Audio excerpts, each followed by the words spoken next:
Hi, I'm Bierbaum. In this video, I'm going to reveal to you the real reason why we feel excited on a Friday. And it's not what you think.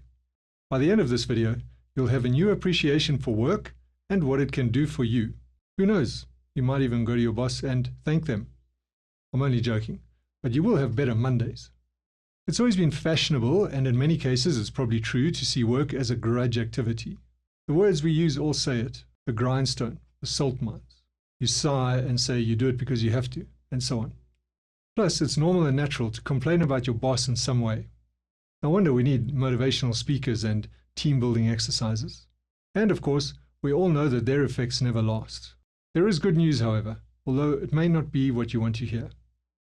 In the first episode in this series, I introduced the matrix of 5 motivational states that I've identified through my work as a high-performance life and executive coach. You can see these now. There's agitation, which is where we're using force and pushing too hard. Flow, that ideal state where we lose track of time. Animation, which is that positive action towards a goal, getting through the dip. Rest, the state of active relaxation for recovery. And ennui, that bored, flat state where we resist activity.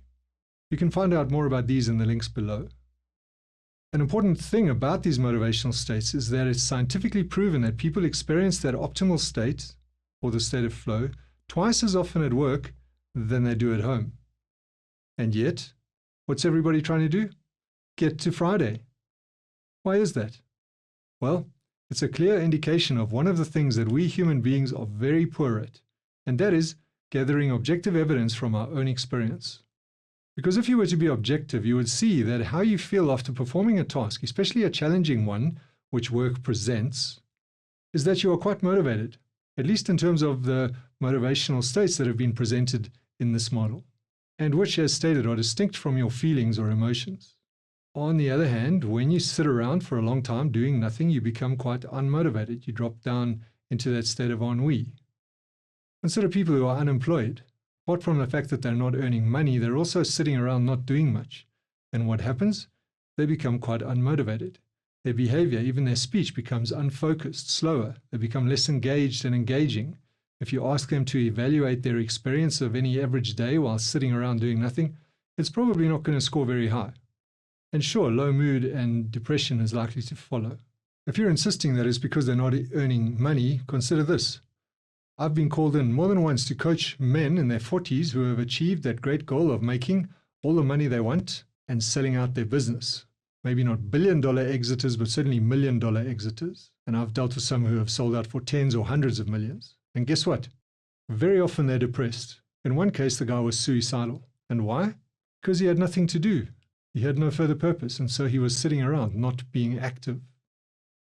As the primary researcher into the flow state, Mihaly Csikszentmihalyi, has pointed out, when your mind is not meaningfully occupied, its natural tendency is to focus on what's missing, on problems. It produces negative thoughts. Anybody who's done mindfulness will recognize this as well. The thoughts arise of their own volition, and they tend to focus on the problems, focus on what's missing. So what if the real reason why you feel motivated on a Friday is not only because the weekend is coming up, but also because you've been actively engaged in work tasks that have been getting you consistently into the flow state? Think about it. That's what's been going on all of Tuesday, Wednesday, Thursday, and now you're actually at a level of peak performance. Similarly, the reason why you feel so terrible on a Monday, apart from the fact that you may have a hangover, is not that you have a week of work ahead, but that you've been doing nothing for a day or two, lounging around and losing focus. And this is made worse by your story that work is bad and rest or doing nothing is good, and so you think that because it's good, more must be better, and you do too much of it, and you drop down into that ennui state very quickly. Because the science really supports this notion, and it's worth exploring by gathering some objective evidence from your own life. How would you do that? When Csikszentmihalyi started the research into the flow state back in the 70s, it was the days before cell phones and the internet. And he gave his subjects a backpack with a clipboard inside it and a pager. When their pager beeped, the subjects had to take the clipboard from the backpack and note down what they were doing and report on what they were experiencing. Now, if you did this for yourself, and I often joke with my clients, put on your white coat, get out your clipboard, and examine what state you're in after certain activities, you'll probably find the same thing. That you're more motivated and in a better overall state of mind when you're at work or when you're busy than when you've spent too long in the rest state and dropped down into ennui or boredom. Now here's the thing. You probably think that you want to win the lottery and then spend the rest of your life doing nothing. However, if you look at it, there's a very good chance, based on the principles I've just presented, that you'll become depressed. And not because of all the fake friends who'll suddenly pitch up, it'll be because you've gone off the boil. So tasks are good for you, and work is good for you. Yet, if you're like most people, you have the story or narrative that doing nothing is better than being active. At work during the week, you're reluctant to do certain tasks that you rate as unpleasant or unnecessary. Then at home on the weekend, you're just as reluctant to sort out that mess in the garage, or file your accounts, or digitize your photographs, or whatever else is on your list. And for these reasons, I say, if you ever do win the lottery, be grateful to have that money in the bank and feel secure with it, and then go back to work. Invest the money. Let it be your retirement fund. Maybe take a holiday or two, buy a nice car. But otherwise, I hope you'll continue to engage constructively at work, simply because it produces a much better state of mind. And before you say yes, but it has to be the right job, the right task, consider this. The science shows that you can get into the flow state with many more activities than you would think possible. In fact, Csikszentmihalyi says that often you need an incentive to get you started with an activity that ultimately proves to be satisfying. This means that sometimes you just need to get started, and then, once you're positively engaged, you find, if you're objective about your experience, that you can and do enjoy it. And sure, there are preferences within those parameters. Some people prefer to work on their own and get into the flow state more easily than when they are having to collaborate on a team. Others are happier out there with people than sticking around and doing all the paperwork. So yes, there are some small variations within that in terms of how you work. And you can do that. You can work in a way that aligns with those strengths, those personality attributes. However, when you have to do that other thing that you're not so happy about, you can trust that if you just get on and do it, you'll end up enjoying it, even if you are reluctant to admit it. And if you're a leader, you can leverage this fact when people complain about having to do something. Just give them a clipboard and send them on their way. Oh, and of course, back to those Mondays. The best thing you can do to prep for Monday is to avoid spending too long in the rest state on the weekend, because that's where you get to the point where you drop down into ennui and you can't get animated.